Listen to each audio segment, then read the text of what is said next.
Welcome to the You Need More Money podcast. I'm your host, Matt Manero, where I come to you every week from my studio in Dallas, Texas. The power of power is intriguing to me, but not the power of fame or notoriety. I'm obsessed with personal power, the ability to maximize the power of me. My guest today understands the power of me as well as anyone on the planet. She is a mother, a grandmother, a wife, a Harvard graduate, an abuse survivor, an author, and oh yes, she's the #1 Mary Kay agent on the planet. That's #1 out of 3.5 million independent beauty consultants. Welcome, Gloria Mayfield Banks, to the You Need More Money podcast. Matt, I'm excited to be here. I love to talk to people about making more money. I really do, because I think it increases your choices. So I'm excited to be here with you. I'm so happy to have you. You and I are on the same page with money. It's important. I don't know whether you know this about, why I sort of ended up on this mission about money, but my wife and I lost her brother, her only brother, almost 2 years ago now. He died at 46. He left a wife and 4 kids with no health insurance, no life insurance, and $100 in the bank. Wow, no, I did not know that. And it was just one of the most disruptive, situations. He literally, Gloria, went to the doctor to get a steroid shot and was diagnosed with stage 4 cancer. That was it. Died almost 1 year to the day. And wow. So it was unbelievably powerful. I've said this before on the podcast, but as crazy as I am about my wife, and I think she's as crazy about me too, right? We've been married 19, going on 21 together, married 19. Awesome, excellent. But I know for a fact, and I have complete comfortableness in my heart about this, but I know my wife would have rather had me die than her brother. They were as thick as thieves. It was the absolute worst person on the planet to leave my wife was her brother. And so I wrote. And that's quite the statement. That is quite the statement. And I want to tell you, because I think that sometimes when you live the story and you tell the story, you need to be reminded how it hits someone. And what immediately came to me was how much he obviously loved his family, especially when you tell me how much he loved his sister. If you love your sister that much, the way he loved his family, yet those financial choices that he made, why ever he made them. I tell people there's no telling why we make some of the choices. Sometimes we're just hit by life. But the fact that was the financial situation with people that he loved and cared about. Yeah. That's what hit me. Because sometimes we get caught trying to understand or trying to rationalize it versus trying to deal with the situation. Boy, I couldn't agree with you more on that. And why do we all hide from it? What is it?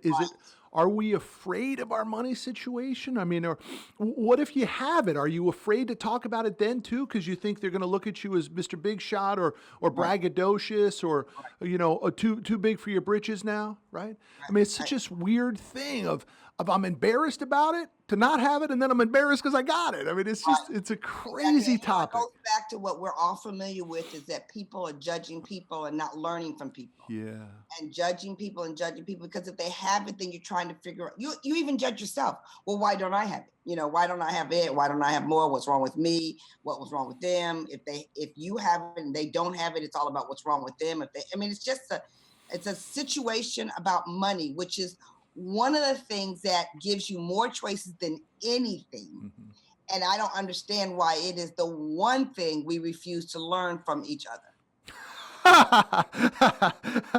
I see it play out second Tuesday of every month for the last 13 years. I play poker with these same guys.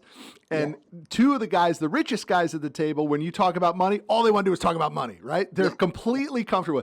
And the guys that don't have it, man, they're like, "Can I take your plate? Let me go ahead. Let me clean the table tonight." Right? Right. Can I get out of that room? Can I get out of that room? I'm scared of it. It's so Yeah. crazy to me. And that's so I end up writing a book to tell the story, really to sort of cleanse Yes. myself and my wife of it, even though, we're coming up on 2 years, and I'm telling you, she's just now getting over it. I literally just now, Gloria, see that spark in my wife's eyes again, She's coming Wow. back. Yes. She's coming back, Yes. And Yes. same with her mom too. Most for her is for the spark to come back. That's probably what he would want most for her, is to not lose the spark. It was a tough deal. And guess what? The one thing I learned of it, on so much of the personal side of it and all that sort of stuff, but I also learned how important money is.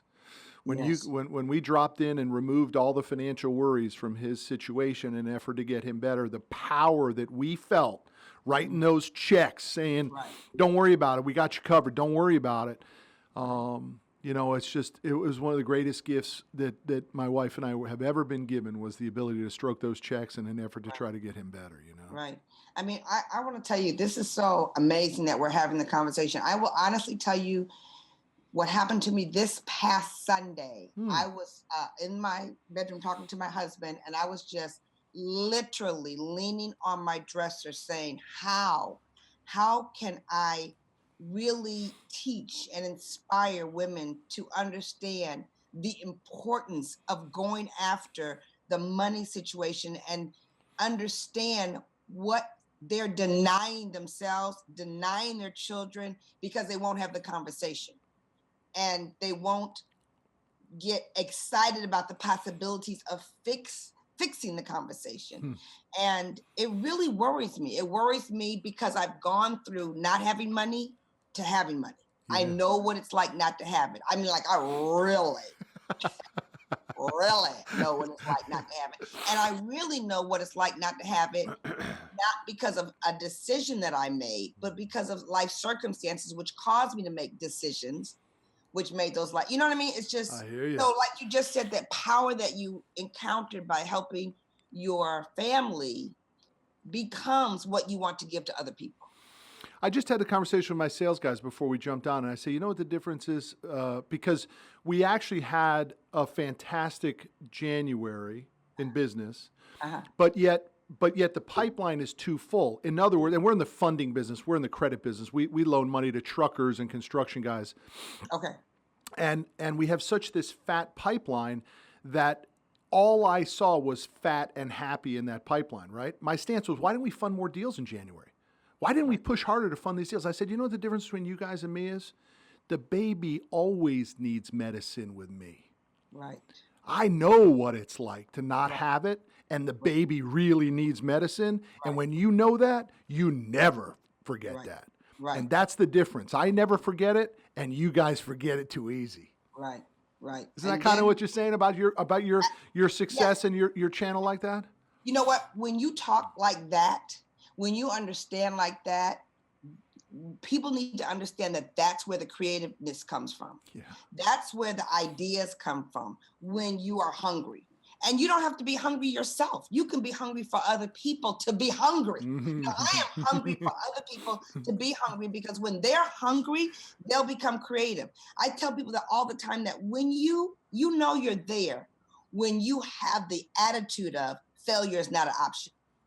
And that's when you start really making money without making money, if you know what I'm talking about. Yeah. You're making money because you're serving. You're making money because you're offering. You're making money because you're making a change. And I think so many people get caught up that if I make money, then it's something different about me that I may not like, as opposed to who you are going to turn out, because so many more people can appreciate what you've given them. Or you can't give what you don't have. And if you don't have it, if you don't have joy, you can't give it. If you don't have energy, you can't give it. If you don't have money, you can't give it. So yeah, that's what I'm talking about. But there had to be a point, and I do want to go back to Detroit, and I want to go back to the conversation that was happening at the dinner table with your parents and your family. What was that conversation? What were you being told as a young woman in Detroit? Okay, so here is my situation where I was brought up with a very fabulous middle income family that had, one of the best houses from our family. We're sitting in the best community. We're going to the schools that are awesome. We have a vision of college. My mother was, okay, we're going to always buy on the clearance rack. We're always going to look for the deal, which was fine. No, don't waste money. We've got 4 girls, and we've got to make sure that we do the best for all of them. No boys? All girls? All girls. Wow. All girls. So this is interesting because none of that conversation was with boys. All girl conversation. And it wasn't an entrepreneurial conversation at all. Neither one of my parents were entrepreneurs. It wasn't a part of our reality. Was your father in the auto business? No, he was in the medical business. First, he was a teacher, and my mom was also a teacher, but then he went into the medical field, and he was a phlebotomist, and then he ran the drug center for the city of Detroit. Got it. Yeah, so it was very interesting. And so he had a very successful career for the middle class. Mm-hmm. Are you with me? But he was a typical father who said, I want better for you. I want you to have better. But there wasn't a high degree of conversation about money. It wasn't a high degree of conversation, but it was a conversation that he wanted more money and that he had things on the side to create more money. And it was a very clear indication to us that money would give us different choices. My younger sister is in the United States Hall of Fame for gymnastics. So when I'm in high school, she's now starting traveling all over the world. And to compete in athletic arena like that, you have to have a lot of money, or you have to be able to get some of it. And that was not the world that we were from. Meanwhile, my sisters above me, one's getting her master's degree, the other one's getting her undergrad degree, and I'm on my way to get my undergrad degree. So those are the conversations. We didn't desire for anything. My upbringing was very healthy, but the money at the table was not what I've seen people who have money. That wasn't that kind of conversation. I've seen people who have money, they have a different conversation. So were you homecoming queen? Well, had I run for homecoming queen, I would. But what I did go for was I was a cheerleader, and I was the captain, and we won. And I didn't care when my mother said, Gloria, you're waking up everybody. It's 7 o'clock on Saturday morning. I was like, do you really think I care? Do you really think we are going to win? So again, that hungry attitude I talk about runs deep. Yeah, but you weren't the lone survivor, though. I mean, you were around winners, above you and below you. There was an element of you need to achieve. There is an excellence that was expected at your dinner table. That's what I'm trying to get at. Absolutely. There was one. We knew we needed to prepare for one. I'm very appreciative of it. It was not something that we took for granted. We had to work very hard for it. I grew up dyslexic. So it was a very big challenge academically, with both parents having an educational background and a huge desire. And my sister, honorary teacher and was teaching the blind. I mean, that chick can read like nuts. I mean, everybody around me could read. So I also knew humor came into my life, and the gift of gab came into my life. And the fact that, I tell people all the time, reading is overrated. I don't know what they told you in your family, but reading is overrated. I don't know. I'm an audiobook guy. I like to read, but it's audio reads. That's how it goes through. I'm an audible freak. I can't sit. Who's got 3 hours to sit down and read a book? But I listen to them constantly. When the publisher came to me and asked me to write my book, Quantum Leap, he said, well, you got to write this book. He heard me talk. I said, no, I'm not going to write a book. He said, you got to write this book. I said, no, I'm not going to write a book. He says, you've broken so many records, Gloria. I need you to write this book. I looked him in the eye and said, I am not writing a book. I'm dyslexic. He said, I'm dyslexic. I said, what? You own a publishing company and you're dyslexic? So, of course I wrote the book. Of course I wrote the book. Look, I need to go to a certain area of your history, though, because it's personal to me. My wife, as I mentioned to you, and I hope you can see coming through the camera and the mic that, how crazy I am about my wife, right? Yes. She's a little 5'2" redhead and just, I always tease her. I say, you're me. I'm just 3 years ahead of you. That's all. You'll catch up, I tell you. Awesome. 5'2". I love it. I love it. But my wife My wife came from a very difficult relationship before we met. Now, we've been together 21 years, and I know that is part of your history, and I think it's an important part of your history because, in all frankness, I'd like to ask from personal benefit. I still see times where my wife is so distrusting and she's just not sure what's coming around the corner. I see her sort of, you know what I mean? She's always sort of jockeying for position. And I think that comes from being in an environment where you are scared to death who's going to walk through the door. Right. And so let's help the audience and talk through that just a little bit, if you don't mind. And I'm going to take a selfish lens on that, right? Yes. So that I can improve at home. I want to tell you that I totally understand where she is. And I think a lot of your listeners will be able to identify if anywhere in their life security was snatched from them when they most depended on it. You know, back in that bubble that we have called marriage, relationships, and a for life kind of thing. Match that with a wife that's very giving, that wants to love at 1,000%. You know, when you tell me about her relationship with her brother, means that she feels best when she can love all the way. So when you love someone all the way and they turn on you, you spend a long time trying to figure out what is it about you until you figure out it is not about you. It is about the situation. However, because you love at 1,000%, you also trust at 1,000%, and then it's yanked from them. It's like when you are like me, where you teach salespeople. When a new salesperson comes on board, they are so open to the possibilities, and then they get a no, and they're like, "Oh, I didn't know that was part of the program." Oh, rejection. Oh, that's part of the program. Oh, you said yes on Monday, but on Wednesday, you're not still saying yes. Oh, that's part of the program. So now they start selling with the possibility of rejection. Yeah. Versus selling with the possibility of success.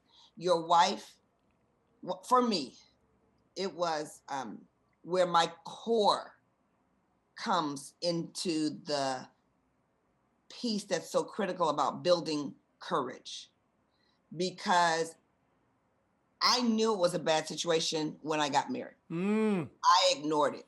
Were people telling you? I've seen a bad situation. Were people telling you? Were people warning you? Were they telling you? No, he warned me. I mean, he told me he was going to kick my butt. Not in those words. No the kidding. Night before we got married, I gave him back the ring. And then, of course, he talked me out of it like he did many times, and I got married. And my father at the time said to me, "You don't have to go down that aisle, even though there's 700 people waiting for you in that church, but you do not have to go." And he meant it. So there were things, there was indications, you know, I talked to women a lot about following your gut, that there's a discernment there that you need to pay attention to, and we ignore it because we're hopeful. One of the things I know you love about your wife is her optimistic attitude. 5'2", red hair, has an optimistic attitude. Powerful combo, man. Like you. Powerful combo. Yeah. So, you know, you have that there. And so for you and for those around, when that optimistic attitude gets shut down because someone stole it from her, you know, it's hard to believe, because she was then drawn again to someone who wants to love at 1,000%. I'm married for the second time to my amazing husband, and we're just celebrating 21 years marriage. Oh, nice. So I totally get what you're saying. And one time he called me and he said, "Gloria, I'm going to refinance." I busted out crying. He said, I'm going to call you right back. Because it went back into my past relationship that he didn't understand. And he knew he didn't have anything to do with that, you know, with that piece. So it's those things that happen to us over and over again that it requires courage to face it. And a love relationship like she has with yours will increase the courage, but you still have to dive into finding that courage. And the courage, once you find it over and over again, brings on the confidence, and the confidence allows her to make choices to go back into that relationship again. I love it. You know, the thing that's most important to my wife is security. Yes. That's it. Most important thing, she wears it on her sleeve. She all she cares about is, you know, we had a big meeting with the trust group building out the trust and everything yesterday. And I'd already had like 3 or 4 meetings with these guys, and I already had it pretty well laid out. but I needed to bring her in slowly to the fold. Just the name of the document of trust was going to weird her out. I knew it. But I wanted her to remember that the entire reason for the trust is to protect her and to meet one of her core needs, which is security. And as soon as she started feeling that in the meeting, it was just, she was just, I think it was a great day for her because she really got another indication of, this guy really, but can you believe it? After 21 years, I still got to do some of this stuff. Yeah, and guess what? Not only is it the trust, is it that you're providing for her and she can see that over and over again, and has to see it over and over again. It is surrounded by the money that you will be surrounding her so that she feels secure. It's the whole reason. Make confident decisions Yep. without being fearful that she's going to take away from someone else, the children, the future, this. I mean, there's so much around that people don't understand. My husband is very successful. And when he talks about trust, I know for a fact that I don't understand it to the degree he does. I know that. I got that. In one ear, it says, Gloria, you're a woman. You hear it all the time. Pay attention to the money. Pay attention to the money. Pay attention to the money. On the other hand, I hear, your husband's got it. That's his wheelhouse. He's really good at it. He's really comfortable at it. So I have to choose the mix of don't be ignorant. You have to understand money. You have to understand your money. You have to understand our money. You have to understand the trust, the legal piece. And you have to stay where you're strong, which is my lane is over here, his lane is over there. And when we bring the lanes together, that's what makes us a strong couple. So when you were raising your children, was that the lane you were in? Were you in a business lane and a raising my children lane? Or were you able to do both? Or did you pick? You said, I'm going to raise the children and then I'm going to go into business for myself and develop this amazing career. Oh no, my kids were 1 and 2 years old, 13 months apart. Ooh. When I started my entrepreneurial with Mary Kay. Unbelievable. And I worked a full-time job for 2.5 years while I started my entrepreneur, because I didn't start with this huge savings over there. I needed, because I was going through the divorce, and it was oh my gosh, you don't even know how I like to talk about money. You have no clue. Oh, I'm going there with you. Don't worry about it. I got my eye on the watch. I'm leaving plenty of time to talk about money. Because I started my business to make extra money, unbeknownst to me how much I needed that money in order to save my life and the lives of my children in my eyes. But your number was $200. You said, if I can make an extra $200. If I can make an extra $200 a week, I can keep my kids in daycare, keep them safe, and I don't have to be at home. I can, because I was already an executive woman. I was making executive money. I was making good money. I was making what a lot of people said was good money. But again, I was hungry. It wasn't enough. I knew in my core that I could do better and that I wanted better and I wanted better choices. And because of divorce, I didn't want to lose anything in that transition. So $200 is what I started with, and then it grew.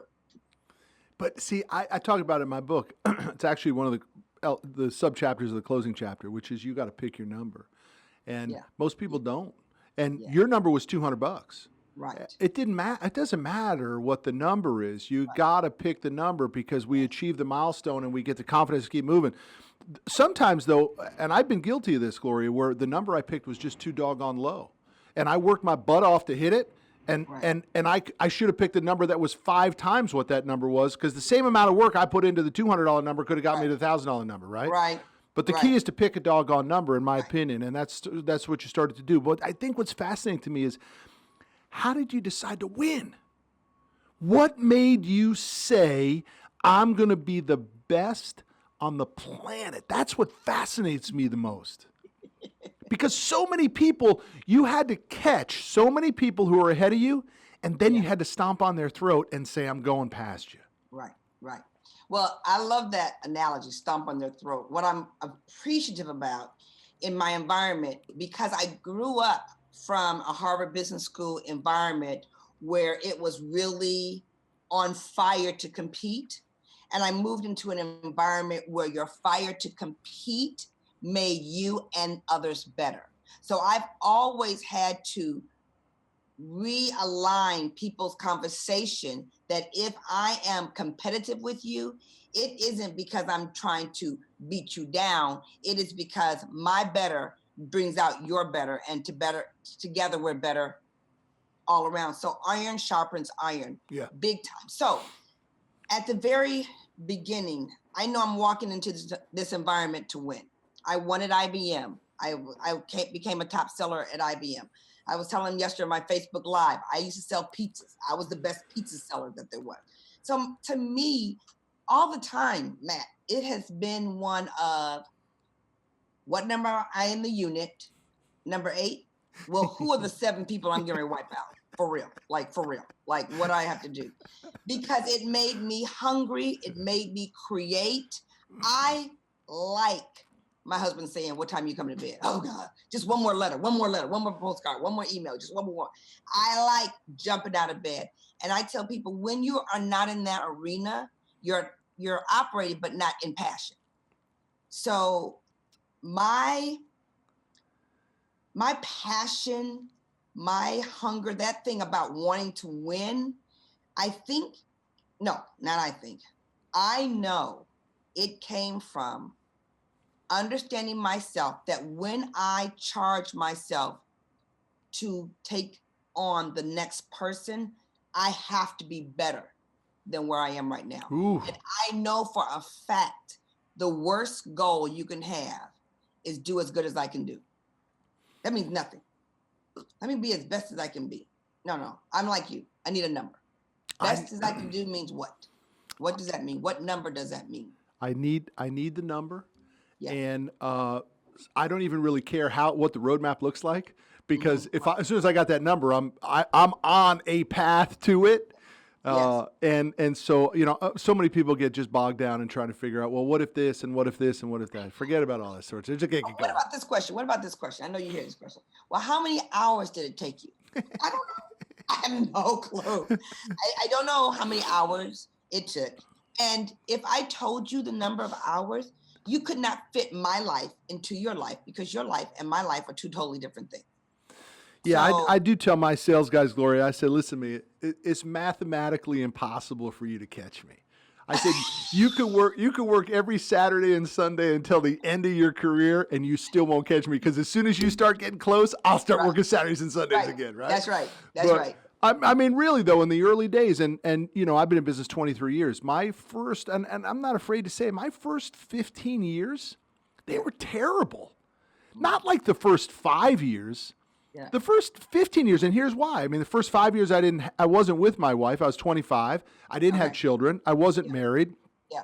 So I was just broke trying to get the thing off the ground. Yeah. But then as the wife and the children came along, those pressures began to get great, which put an equal pressure on the business. So even though the business was getting incrementally better, so was the machine needing the tokens. Right. So it wasn't like I was making more. I was making more money, but the reality of life was taking it. Right, exactly. So that first 12 or 15 years was so painful, fighting against potential, right? Wondering, where's the break going to come? When is the break happening, man? When is the thing going to turn? When am I going to get out of the pain side and get into the pleasure side? And then wouldn't you know it, just like, it's such a fine line. It's a lot like addiction too, with alcohol or drugs and stuff. It's a very fine line, and they don't know when they cross it, Mm-hmm. Right. But same thing in business. And then one day you cross it and you're hammering, all of a sudden you start to look back and you're like, damn, I think I crossed that line back there. I didn't know I crossed it. Right? I'm on the other side of this thing now. Right. Exactly. Isn't that powerful when that happens? It's so rewarding. It's powerful. It is, it releases an adrenaline in you that you didn't even know was coming your way.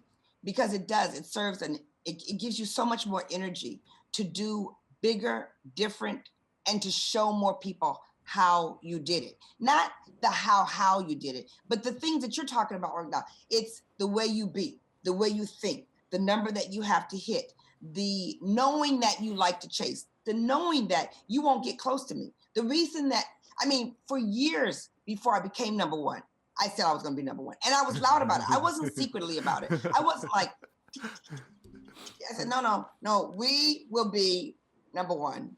And the rest of you one day will be very glad you're number 2, because I want to come at it that way. And the other thing about me is that the girlfriends of mine that are spectacular, they juice me so much when they bring their best, because it makes me bring my best. And my best is dependent on how well I can bring out the best in others. Yes, and because you know that to play your best, you need the energy of others. Right. And whether you're pulling them up or the next person's pulling you up, you need that. You realize that there's only so much energy, and you can only burn so hot alone. And right. you had to do it getting it going. I had to do it getting it going. But then once you cross that line, I like to say, Gloria, that we start to see the field, right? It's like Tom Brady can see the field. You and I can start to see the field after a while.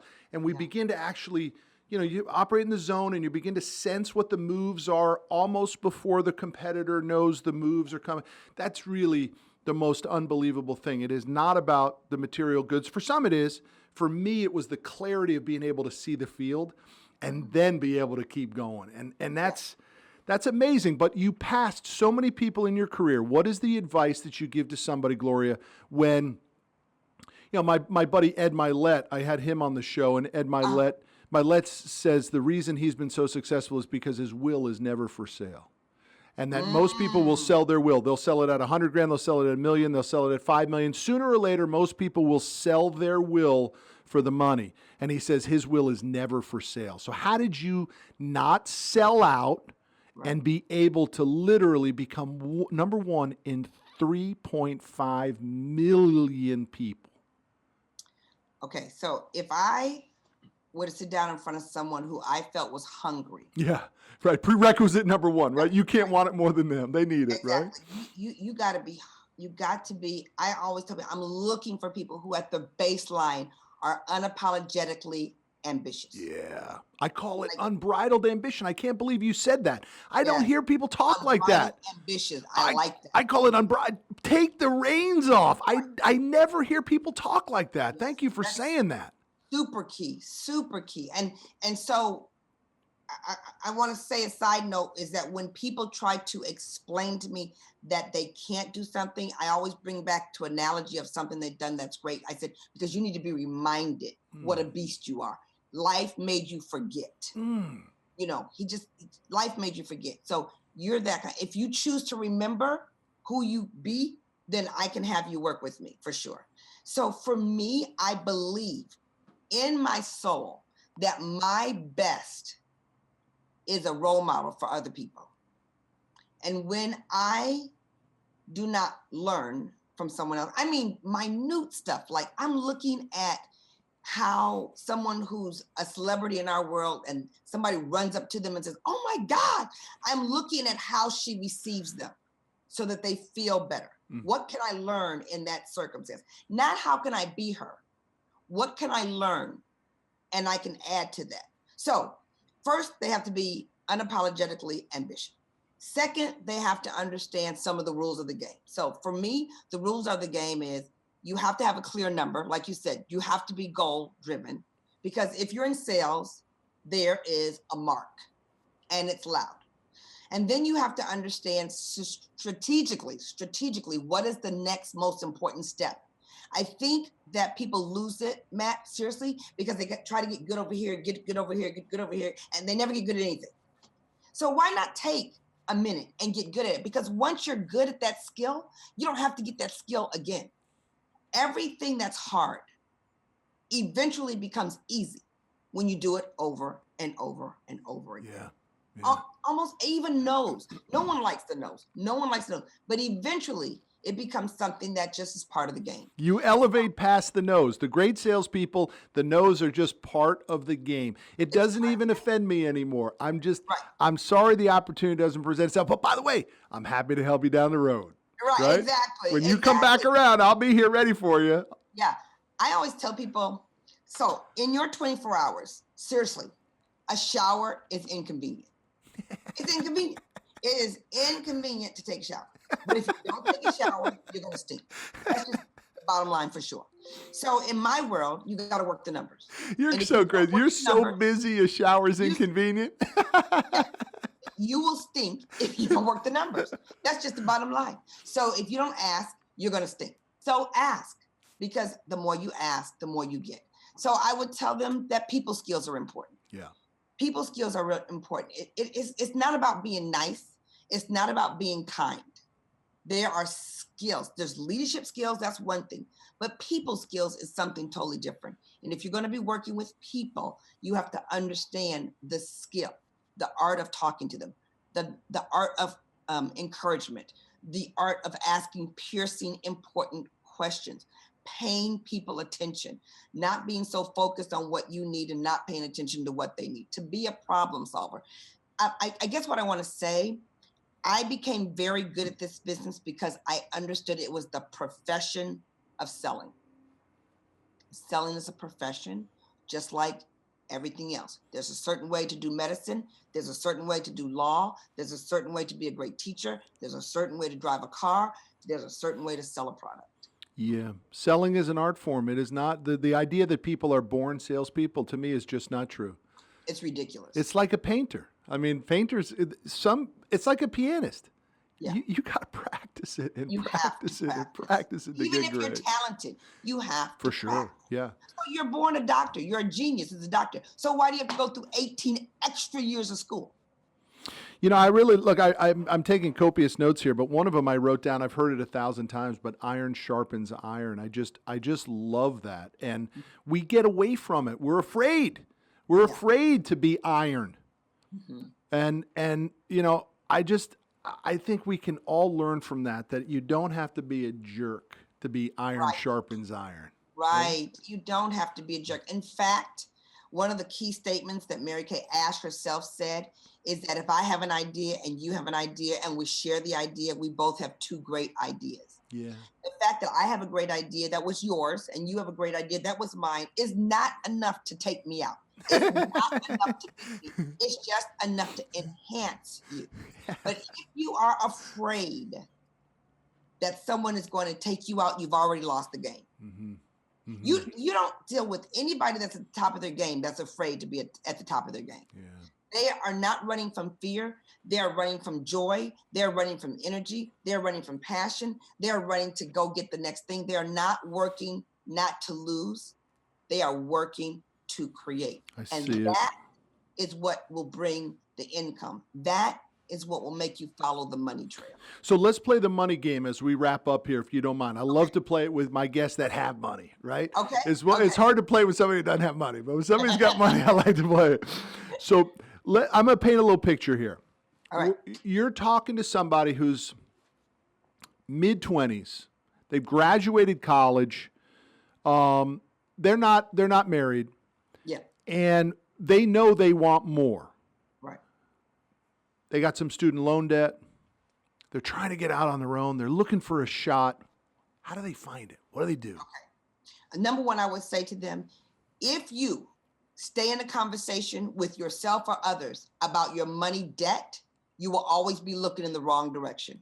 It's there. It doesn't just disappear. So stop worrying about what's there and focus on what you're going to do to create it. Number one. Number two, I would tell them to stay around people who talk about making money. Stay around the kind of people, recreate your circle of influence.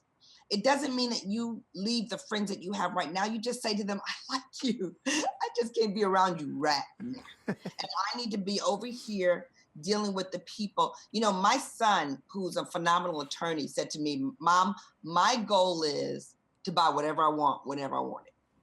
I said, okay, I got that goal. At the same time, when he was talking about taking on, he left a full scholarship at one university to take on debt to go to a much better university. I said, take it on. What difference that's going to make? It's a car note. You're going to be way bigger than that. So I want to say that they have to pay attention to those who live that way. The third thing I would say is that be okay with grinding it out. Like, really, don't apologize. When my friend said, well, Gloria, you used to go to the movies with me, and now you don't go to the movies anymore. I said, are you going to sign a Mary Kay agreement? They said, no. I said, well, no, we're not going to do it. Right now, I'm on my grind, and it's okay that I'm on my grind, and I'm not going to apologize for it. So, and then the fourth thing I would say, Matt, is that they need to really study and become really good. Yeah. Study people, study their craft, because that gives you confidence. Mhm. There's nothing more powerful than a confident person who walks in the room, because the yes or the no is not going to be determined on the level of preparation that they put in place. So And so that's a really big part. you just said something that is something I've learned in the last 3-4 years. If you really want to get the attention of an influencer and Yeah. someone who's ahead of you, whether it's financially or power or whatever that is, the fastest way to not get it is to look like a wuss. Yes. They are attracted to your confidence. They want to know, who is that guy that just walked in, or who there's that beautiful woman that just walked in. Right. Beautiful or not beautiful, it doesn't matter. Oh, no, it matters, because you know what? Beauty is not necessarily defined by just this. That beauty is the confidence. I was going to say the beauty is the aura. Right. And that is so much more powerful than the physical if you really got the aura. Right. You know? Oh yeah, I was in Dallas a couple of months ago. I was in Dallas. We were going to lunch with a friend of mine, and these two women walked in front of me, and I was like, excuse me. And they turned around. I said, do you look like that every day you go to lunch? They looked like, yep. I was like, that. Oh my God. I was like loving it. And because your aura was like, I got this. So for me to talk to them, because I talk to people all day long about how to talk to strangers, it's easy to talk to people of that confident level, because they're nice people. Yep, totally. They're comfortable with who they are. Yeah. It's all that other stuff is made up, right? Most super successful people in their quietest moments are actually kind of introverted, you know? Exactly. Except for maybe you. I don't know about you being introverted. I don't know what that word means. All right, so let's move. Now I'm in my 30s. Okay. I just got married. Yes. Maybe I have a little one. And I need the money. I mean, I need the money from the job. And maybe even my spouse, male or female now, might be wanting to not work. They want to be home with the kid. Right. Now, how do I get on this entrepreneurial journey, or how do I just maybe toss in the towel and say, well, this is the way it's going to be. I just got to provide. Okay. There's no tossing in the towel at 30, number one. That's when to me, that's when you really wake up. When you're in your 30s, you really have a better idea that you should have, or you did have all the fun that confused you. So now it's time to become unconfused and get serious. Number one. Number two, you talk to your spouse, and together you guys create a path, because this is where sacrifice comes in. What are you my key question to so many people is, what are you willing to be inconvenienced for in order for you to become successful? Has to be more than just money. It has to be more than them saying, well, I'm willing to take a little pay cut. No. I need a lot more than that. Right. Exactly. And it isn't money. It's not money. Money does not. Okay. So I tell people this, and I believe this. Money does not drive most people. It does drive me. There's some people that it really does drive, but it's what money can do that drives most people. Yeah. So they have to sit down, because somebody has to take the reign. Right now, the kids are small. My mother gave me the best advice. She said, Gloria, if you're going to run right now while the kids are really small, because when they get in high school, they're going to need you more. You're going to have to be looking around the corner to see what's going on. So that was a big thing. Number three, I would say to them, be okay with working a lot of hours, because I was of the place where I needed to have my full-time job and my part-time entrepreneurial gig. And if that's what you need to do, then that's what you need to do. Because when you're in your 30s, you can do it, and you can do it with fun. You can do it with joy. It's not that it has to be awful, but it does have to be something that you can see and understand. And you have to have ticky marks. In 3 months, we're going to be here. In a year and a half, we're going to be here. Because if you don't have ticky marks, then you never feel like you're progressing. And the definition of success is progress. Well, that's also important to get you to keep your spouse on the same boat too, because the fastest way to make them twist off on their support of you is to be missing those targets or not have them. Right. Exactly. I thought it was coming. I thought it was coming. I thought it was coming. I thought it was coming. I thought it was coming. You keep telling me it's coming. Where is it? Right. Exactly. So now let's go to the tough one. I think this is one of the most difficult ones. It's in the 40s, right? These kids are now in college, and it's a big number. Right. Your spouse convinced you could afford the big house, so you went for it. And now you got a big mortgage and you got the kids in college. But there's still this yearning. You're saying to yourself, I know I got more, man. This isn't what I was supposed to do. I'm a mid-level manager. I feel a little trapped in the company. what does this person do, Gloria? How does this person make a move, or do they not? And now they might toss in the towel. Right, exactly. Okay, so that is the time, honestly, that you have to really self-assess. What can I do that won't crash my life while I recreate a different thing? The thing that I tell people is that if you spend time beating yourself up, you are wasting your time.